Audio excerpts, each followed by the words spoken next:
It's to do with the tutorials to do with input output. In the last tutorial we looked at using the input stream reader to take the system.in, which is a stream, which is bytes, and we explained that with the character code of characters which you would see on screen. So each one has got a different number, and it goes 0 to 255. And what you have in Java is a stream, and you have a reader, and the reader it takes characters, passes characters.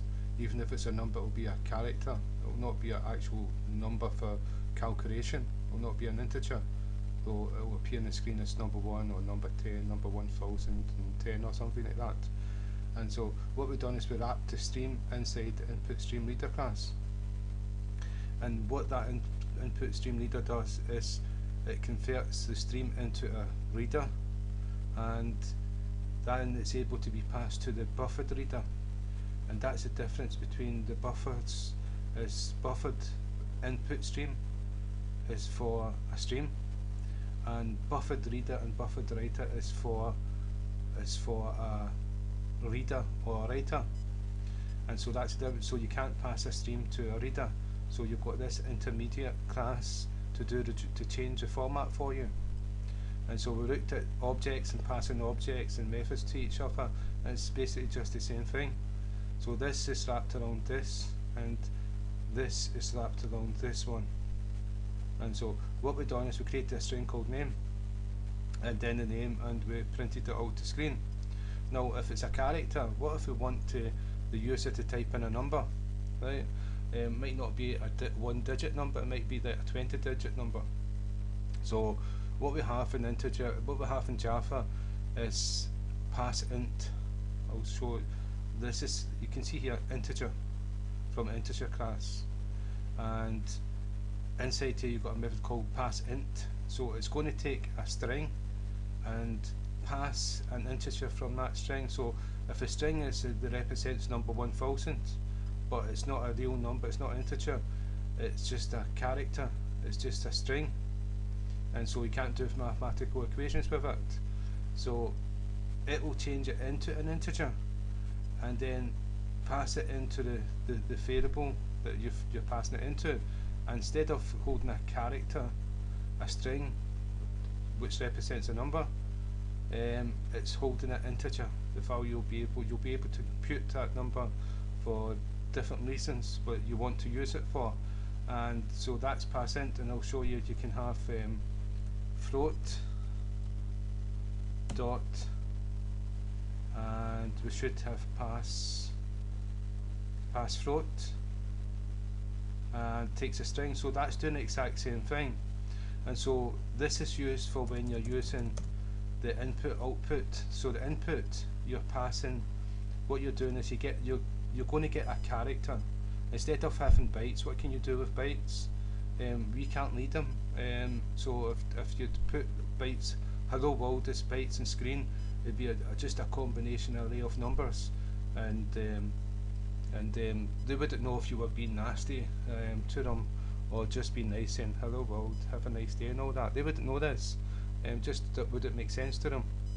And so this is why you have a reader and a writer, but it's all characters.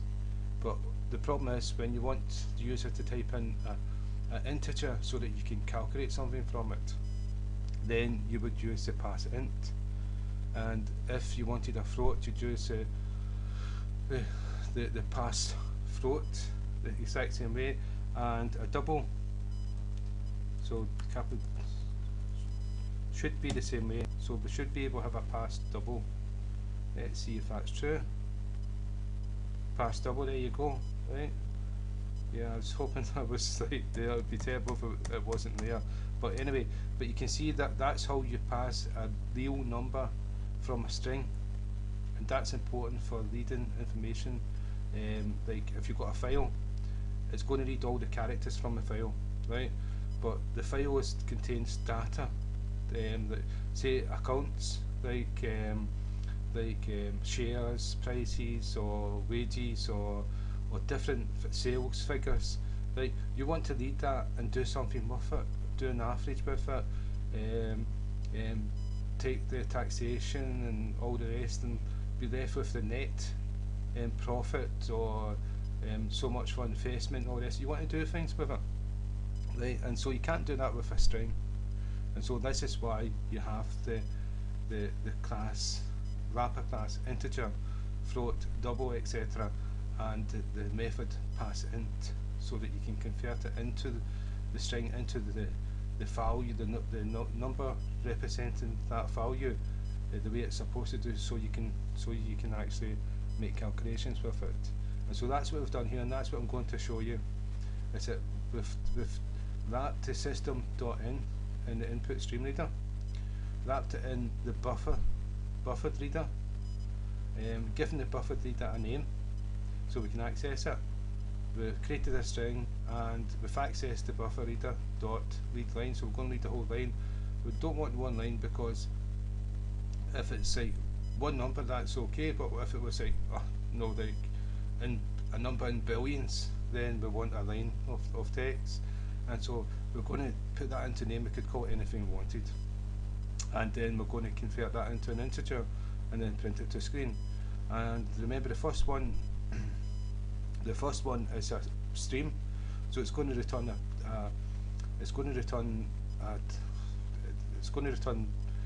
bytes. And so I'm going to type in 33.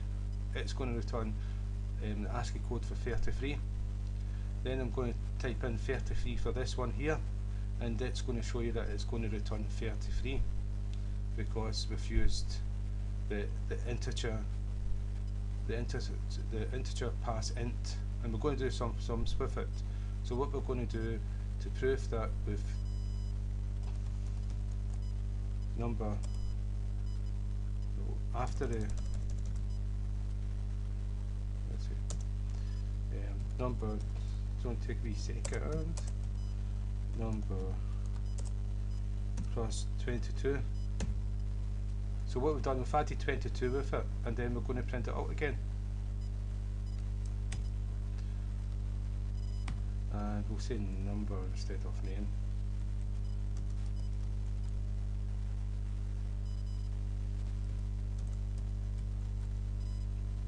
Right. And just say after.